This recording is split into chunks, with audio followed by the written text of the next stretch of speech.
Hello students, as in the last lecture we discussed about the Karl Pearson coefficient of correlation. ठीक है, तो उसी lecture को आज हम कंटिन्यू करते हैं. The Karl Pearson coefficient of correlation is used to find the correlation coefficient between two series. It is most widely used method to determine the correlation. ठीक है, तो ये मेथड जनरली मैथमेटिकल मॉडल है जिसके through हम correlation coefficient को find करते हैं. This method is use to find the degree of the correlation as well as the direction of the correlation.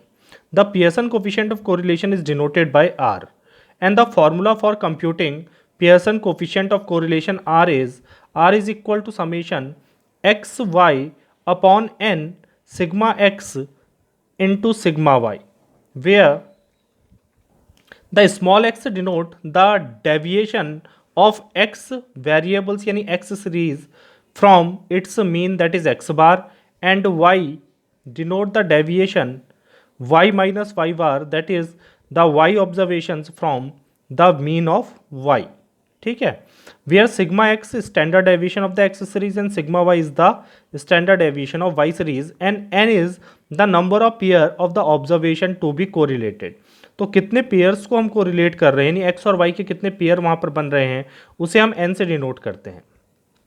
So this is the formula to find the correlation coefficient. As we see, the formula is very complicated and it include much computation. ठीक है, क्योंकि हमें deviation पहले mean निकालना है, फिर deviation निकालना है, उसके बाद स्टैंडर्ड डेविएशन निकालना है एक्स सीरीज़ के लिए भी और वाई सीरीज़ के लिए भी. तो इस फॉर्मूले को हम थोड़ा सिंप्लीफाई करते हैं, लेकिन उससे पहले कोरिलेशन कोफिशिएंट की कुछ प्रॉपर्टीज हम यहाँ पर डिस्कस कर लेते हैं. This method is to be applied only where deviation of the items are taken from the actual mean and not from the assumed mean. Generally इस मेथड को हम यूज़ करते हैं, इस फॉर्मूले को हम यूज़ करते हैं जहाँ पर हम डेविएशन कहाँ से ले रहे हैं, एक्चुअल मीन से ले रहे हैं, एज्यूम्ड मीन से नहीं ले रहे हैं. The value of the correlation coefficient r lies between plus and -1. तो कोरिलेशन कोफिशिएंट की जो भी वैल्यू आएगी वो -1 से बड़ी होगी और +1 से छोटी होगी और उसकी या फिर उसके बीच में लाई करेगी. When r is equal to +1, अगर r की वैल्यू +1 के एग्जैक्टली इक्वल है, then the correlation is perfectly positive correlation. When r is equal to -1, then the correlation is perfectly negative correlation. When r is equal to 0, तो that is it means there is no relationship between the two variable. और अगर correlation coefficient 0 है तो हमारे दो variable के बीच में कोई रिलेशनशिप नहीं है. The coefficient of correlation describe not only the magnitude but also the direction. जैसे मैंने बताया था, Karl Pearson correlation coefficient degree of correlation के साथ साथ डायरेक्शन को भी रिप्रेजेंट करता है कि कोरिलेशन पॉजिटिव कोरिलेशन है या नेगेटिव कोरिलेशन है. ठीक है, इसके बाद हम डिस्कस करते हैं now the formula of the Karl Pearson coefficient of correlation is simplified form. तो सिंप्लीफाइड फॉर्म में अगर हम इस फॉर्मूले को यूज़ करते हैं, वहाँ पर हमने क्या कहा था, फॉर्मूला कॉम्प्लिकेटेड है, इसमें मच मोर कंप्यूटेशन, बहुत ज़्यादा कंप्यूटेशन है. पहले डेविएशन निकालना है, फिर स्टैंडर्ड डेविएशन निकालना है. ठीक है, तो यहाँ पर इस फॉर्मूले को थोड़ा सिंप्लीफाई करने के लिए हम केवल डेविएशन के बेसिस पे ही क्या कर सकते हैं, कोरिलेशन कोफिशिएंट फाइंड कर सकते हैं. So the correlation coefficient r can be defined as sigma x y upon under root summation x square into summation y square. तो summation x y upon under root summation x square into summation y square, where small x and small y are the deviation of x observation and y observation from their respective mean. Now there is no need to calculate और compute the standard deviation. तो mostly अगर आपके पास individual observation दिए हैं तो इस फॉर्मूले की हेल्प से हम क्या निकाल सकते हैं, कोरिलेशन कोफिशिएंट निकाल सकते हैं. ठीक है, अब हमने एक न्यूमेरिकल लास्ट लेक्चर में सॉल्व किया था, calculate the Karl Pearson coefficient of correlation.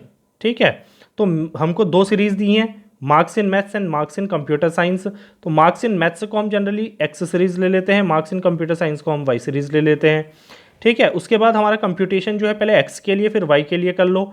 X के लिए हमको एक्स बार की ज़रूरत है, तो इंडिविजुअल ऑब्जर्वेशन के लिए हम मीन निकालते हैं, add all the observation divided by 5, तो हमको मीन मिल जाएगा. वाई सीरीज़ के लिए add all the observation divided by 5, तो वाई बार मिल जाएगा. ठीक है, तो जो हमारे पास एक्स बार और वाई बार आ गया है, तो उसके बाद हम डेविएशन निकाल लेते हैं. Small x is equal to x minus x bar. तो जो भी आपकी एक्स सीरीज़ है यानी एक्स ऑब्जर्वेशंस हैं, इनमें से 34 को माइनस करके हमें डेविएशन मिल जाएगा. इसका स्क्वायर कर लो तो एक्स स्क्वायर मिल जाएगा. एंड सम द कॉलम, इस कॉलम का सम करेंगे तो हमको summation x square.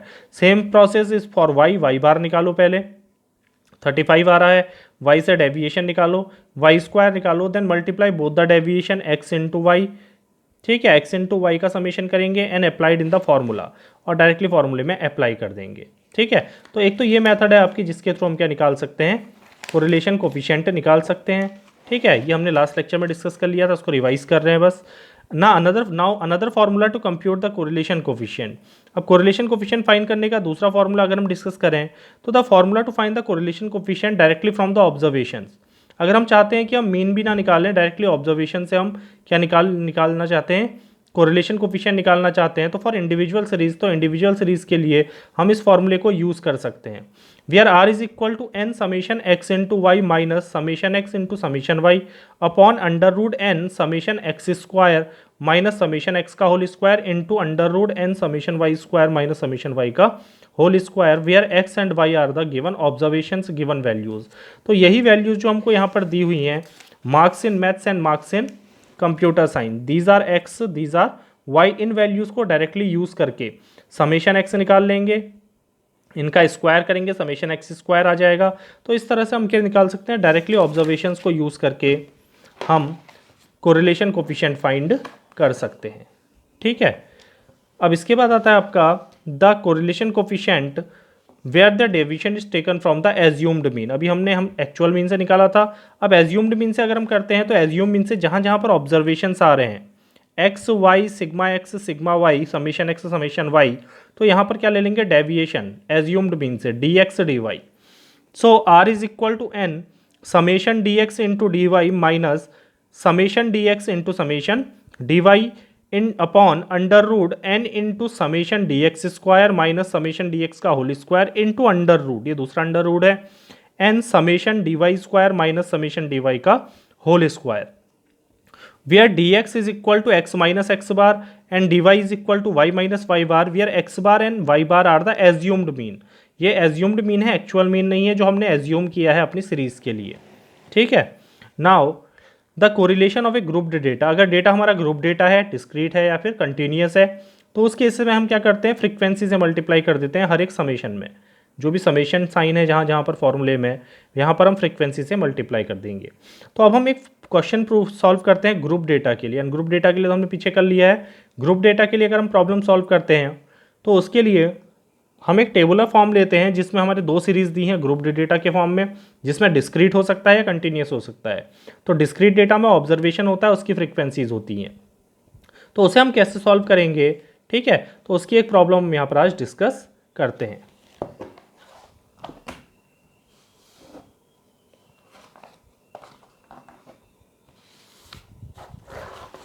Now the problem is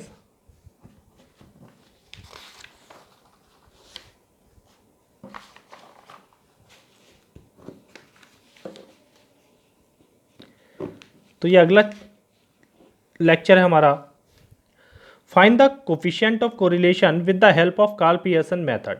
Karl Pearson method से हमने कोफिशिएंट ऑफ कोरिलेशन फाइंड करना है, in which the marks in maths and marks in statistics is given. Marks in maths is 10, 20, 30, 40, 50 and stat में जो marks हैं वो हैं 5, 10, 15, 20, 25 and the values in the block. कोई स्टूडेंट है जिसके फिजिक्स, ऐसे स्टूडेंट जिनके स्टैट में मार्क्स 5 है, मैथ्स में मार्क्स 10 है, वो कितने स्टूडेंट हैं, 2। जिनके मैथ्स में मार्क्स 20 हैं, स्टैट में मार्क्स 5 हैं, कितने हैं, 4। तो ये बीच में जो वैल्यूज़ दी हैं, these values are the frequencies, ये वैल्यूज़ क्या है, फ्रिक्वेंसी है। जहाँ पर डैश है वहाँ पर नंबर ऑफ स्टूडेंट कितना है, 0। तो these are the number of student, जो बीच में मैट्रिक्स में दिए हैं ये क्या है, नंबर ऑफ स्टूडेंट है। अब इसके लिए हमने क्या करना है, यह है ग्रुप डेटा, डिस्क्रीट सीरीज है, एक्स और उसकी फ्रिक्वेंसी, वाई और उसकी फ्रिक्वेंसी। ठीक है, तो इसमें से एक ऑब्जर्वेशन, इसको हमने एक्स कंसीडर किया है, ये ऑब्जर्वेशन हमने लिया है वाई। तो इसके लिए Karl Pearson coefficient of correlation निकालना है, तो हम फॉर्मूला सबसे पहले डिस्कस कर लेते हैं। फॉर्मूला क्या था हमारा, फॉर्मूला था r is equal to summation f d x into d y minus summation f d x into summation f d y upon under root summation f d x square minus summation f d x का whole square into under root summation f d y square minus summation f d y का whole square. तो यहाँ से जब formula हम लिख लेते हैं तो हमें तब पता चल जाता है कि हमें कौन कौन सी वैल्यू कैलकुलेट करनी है। तो सबसे पहले हमने क्या फाइंड करना है, डेविएशन फाइंड करना है एज्यूम्ड मीन से। Where d x is deviation from assumed mean, d x and d y are the deviation from assumed mean. जहाँ पर ये वैल्यूज़ है डेविएशन फ्रॉम एज्यूम्ड मीन, तो एज्यूम मीन से हमने डेविएशन निकाला है। ठीक है, तो हम यहाँ पर पहले एज्यूम मीन कंसीडर कर लेते हैं। एक टेबल मैंने बनाई है यहाँ पर, तो इस तरह की एक टेबल हम बना लेते हैं सॉल्यूशन के लिए। तो हमने मान लिया let the deviation the assumed mean for x series is 30, इस वैल्यू को हम इसके लिए एज्यूम मीन मान लेते हैं। And the assume mean for y series is 15। तो हमने मान लिया late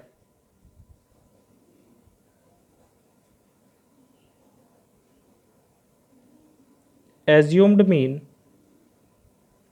for x is equal to 30 and assumed mean for y is equal to 15। ठीक है, तो ये अगर assumed mean है तो हम पहले डेविएशन निकाल लेते हैं। यहाँ पर मैं निकाल लेता हूँ deviation, dx is equal to क्या होगा, x minus assumed mean, that is x minus 30। ठीक है, हमारा 30 है। इसको सिंप्लीफाई करने के लिए हम डिवाइड कर देते हैं। इनके बीच में जो इंटरवल है 10, 20, 30, 40, 50, तो इंटरवल कितने का है, 10 का। तो यहाँ पर हम इसको डिवाइड कर देते हैं 10 से, डिवाइडेड बाय 10। ठीक है, and d y is equal to y minus a upon 10। इसके लिए है a y a x, that is y minus, इसमें हमने लिया है 15 डिवाइडेड बाई, सॉरी इसके बीच में जो डिफरेंस है वो कितना है 5, 10, 15, 20, 25, तो इंटरवल कितने का बना 5 का, तो डिवाइडेड बाई 5। ठीक है, अब ये जो डेविएशन है वो हमने कहाँ पर निकालना है, यहाँ पर निकालना है। ठीक है, तो यहाँ पर हमारा एज्यूम्ड मीन ये है और यहाँ पर एज्यूम्ड मीन ये है। तो dx निकालेंगे तो dx x ये है -30 डिवाइडेड बाई 10, तो 10 minus 30 divided by 10 is equal to -2, 20 minus 30 minus 10 divided by 10 -1, 30 minus 30 0, 40 minus 30 10 यानी 1 एंड 2। तो इस तरह से आपको वैल्यूज़ मिल जाएंगी। ठीक है, सिमिलरली डेविएशन निकालेंगे यहाँ पर से, तो y minus 15, 5 minus 15 divided by 5, so it becomes -2, -1, 0, 1 and 2।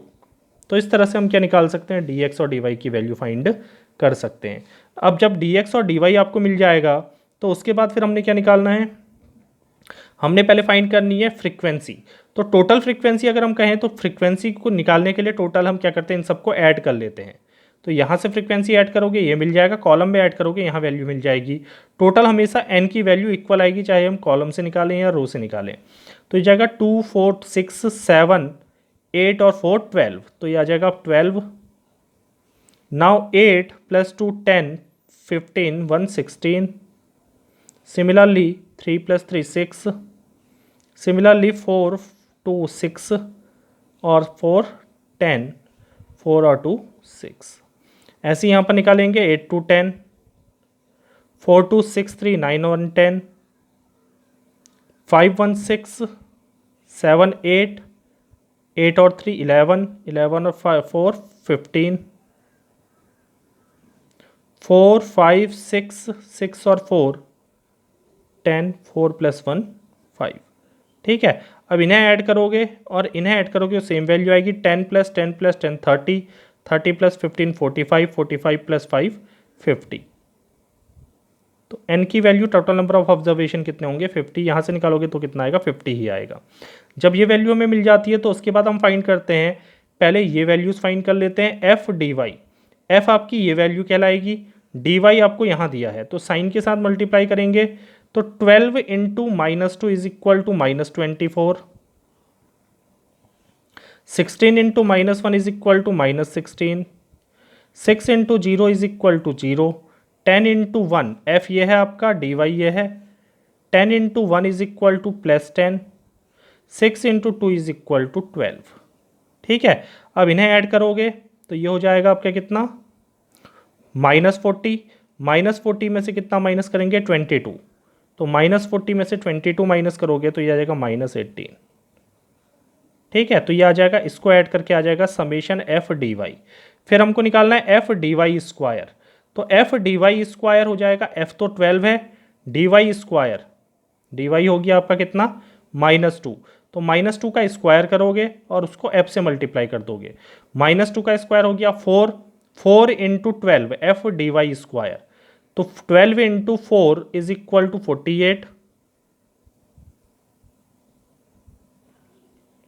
ठीक है, तो इस तरह से हम क्या निकालेंगे, d y f d y square. इसके बाद ये हो जाएगा -1 का स्क्वायर कितना होगा, 1, तो f into 16 into 1 is equal to 16, 6 into 0 is equal to 0, 1 का स्क्वायर 1 ही होगा, 10 इंटू 1 इज इक्वल टू 10, 2 का square 4, 4 into 6 is equal to 6 4 जा 24।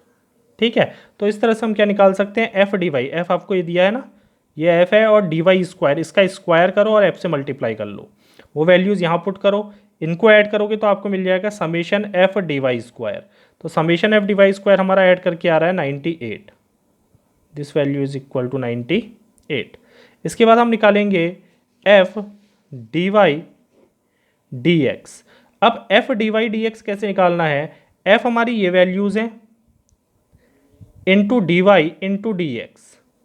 ठीक है, ये एफ सिंगल एफ है, ये टोटल एफ है, टोटल फ्रीक्वेंसी को रिप्रेजेंट कर रहा है, लेकिन इंडिविजुअल ऑब्जर्वेशन के लिए हम निकाल लेते हैं f d y in d x into d y. F d x into d y निकालने के बाद उसको यहाँ डिनोट करो, उन सब वैल्यूज़ को ऐड करो और ऐड करने के बाद यहाँ लिखो।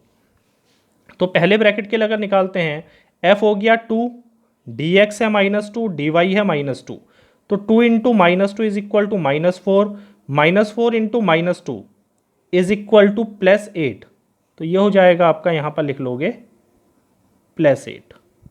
ठीक है, इसके बाद f into d x into d y, f हो गया 4, डी एक्स है -1, डी वाई है -2, तो 4 into -1 is equal to -4, -4 into -2, minus into minus plus, 4 2 जा 8, f into d x into d y, तो एक वैल्यू 0 है, तो 1 into 0 into -2 is equal to 0, 4 into 1 into -2, तो -2 into 1 is equal to -2, 4 into -2 is equal to -8। Similarly 1 into 2 into -2 is equal to -4। ठीक है, अब जब ये सब वैल्यूज़ आ जाएंगी तो इन सब वैल्यूज़ का सम यहाँ लिख दोगे, तो 8 से 8 कैंसिल हो गया, 8 में से -4 हुआ तो कितना बचेगा, +4। ठीक है, ऐसे ही अगला निकालेंगे f into d y into d x, -1 into -2, इन तीनों वैल्यू को मल्टीप्लाई करके यहाँ लिख देना उसी किस में, उसी सेल में। ठीक है, तो 8 into -2 -16, -16 minus into minus plus, तो +16, इस तरह से। ठीक है, तो इस तरह से हम क्या करेंगे, वैल्यू पुट कर देंगे। ठीक है, 2 इंटू माइनस प्लस, 2 1 जा 2, 5 into 0 into -1 is 0, 1 into -1 is equal to -1, यहाँ कुछ नहीं है तो वैल्यू 0 ही आएगी डैश में, 16 इंटू, अच्छा सॉरी, तो फ्रीक्वेंसी आ गई। फिर आगे बढ़ जाएंगे, यहाँ वैल्यू 0, इसको ऐड करोगे यहाँ लिख दोगे, यहाँ वैल्यू आ जाएगी 0, 3 इंटू -1 इंटू 0, क्योंकि इसमें वैल्यू 0, सारी वैल्यू 0 हो जाएंगी, क्योंकि डी वाई 0 है, 0 0, देन यहाँ 0 आ जाएगा, 1 into -1 is equal to -1, 3 into 0, तो 0 हो जाएगा, 2 इंटू 1 इज इक्वल टू 2 1 जा 2, 4 इंटू 2, 4 2 जा 8, 8 1 जा 8,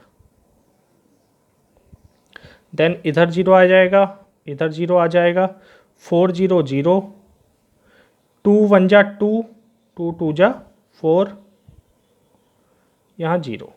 तो इस तरह से हम क्या निकालते हैं, f d x into d y. अब इस कॉलम को ऐड कर देंगे, तो यहाँ ऐड करने के बाद हमारे पास वैल्यू आ जाएगी, ये हो गया 16 टू 18, 18 में से -1 हुआ तो +17, यहाँ 0 आ जाएगा।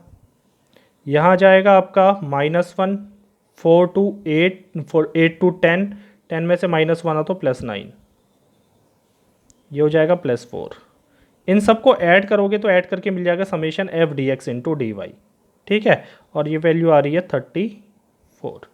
जब ये वैल्यूज पूरी हो जाएंगी तो x के लिए कैलकुलेशन करेंगे, जैसे यहाँ किया था वो सेम कैलकुलेशन करेंगे हम इनके लिए। एफ डी एक्स, एफ ये है, डी एक्स ये है, मल्टीप्लाई करके लिख दो। तो 10 into -2 is equal to -20 f d x, ठीक है। 10 into -1 is equal to -10 f d x, 0 f d x, 10 1 जा 10 एफ डी एक्स, 5 2 जा 10। इन सबको ऐड करोगे, ऐड करके यहाँ लिख दोगे तो ये आ जाएगा -10। फिर निकालना है f d x square, F ये है, डी एक्स स्क्वायर इसका स्क्वायर कर लो तो -2 का स्क्वायर हो गया 4, 4 into 10 is equal to 40 f d x square, -1 का square 1, 1 into 10 is equal to 10, f into 0 का स्क्वायर 0 ही होता है, 10 इंटू 1 का स्क्वायर 1, 10 1 जा 10, 10 इंटू 2 का square is 4, 4 into 10 is equal to 40, ठीक है। सॉरी 5 इंटू 2 का स्क्वायर, सॉरी 5 इंटू 2 का स्क्वायर 5, 2 का स्क्वायर 4, तो 5 4 जा 20, ठीक है। अब इन सबको ऐड करोगे ये आ जाएगा summation f d x square, तो 40 + 10 हो गया 50, 60, 70, 80, ठीक है। Similarly f d x d y, तो f d x d y आपने पहले कैलकुलेट किया, अब इनको ऐड कर दो जो हमारे ब्रैकेट में वैल्यूज लिखी हैं। 16 + 8 इज इक्वल टू 24, सिमिलरली यहाँ पर आ जाएगा 9, 0, -3 + 4। इसको ऐड करोगे तो सेम वैल्यू आएगी जो यहाँ पर हमें मिल रही है, summation d f d x d y, summation f d x d y 34। ये सारी वैल्यूज़ जब आपको मिल जाती हैं तो इन समेशन वैल्यूज़ को फॉर्मूले में यूज़ कर लेते हैं। Now the formula is correlation coefficient r is equal to n, हम एन लगाना भूल गए थे फॉर्मूले में वहाँ पर, n summation f d x d y minus summation f d x into summation f d y upon under root n summation f d x square minus summation f d x का whole square into under root n summation f d y square into minus summation f d y का whole square, ठीक है। यहाँ पर मैंने formula लिखा था तो यहाँ पर हमने एन नहीं लगाया था, यहाँ एन लगेगा, यहाँ एन लगेगा और यहाँ क्या लगेगा, n, total number of observations, ठीक है। सो पुट द वैल्यूज़, अब वैल्यू पुट करते हैं तो वैल्यूज़ हमारी है पहली एन की 50 into summation f d x d y 34 minus summation f d x है -10 into summation f d y -18 divided by under root n is 50 into summation f d x square, तो f d x square है 80 minus summation f d x का whole square -10 का whole square into under root n 50 into f d y square 98 minus 18 का whole square, ठीक है। इसको solve करेंगे 1700 minus 180 upon under root, ये आ रही है 3900 इंटू अंडर रूट, ये वैल्यू आ रही है 4576 is equal to 1520 divided by 4224.499। आप क्या कैलकुलेटर होगा तो कैलकुलेटर से आप कैलकुलेट कर सकते हैं। एंड दिस वैल्यू बिकम्स, तो आर की जो वैल्यू आएगी वो आएगी 0.36 6. So the correlation coefficient is 0.36. It is a positive correlation coefficient. तो correlation कैसा होगा? पॉजिटिव होगा.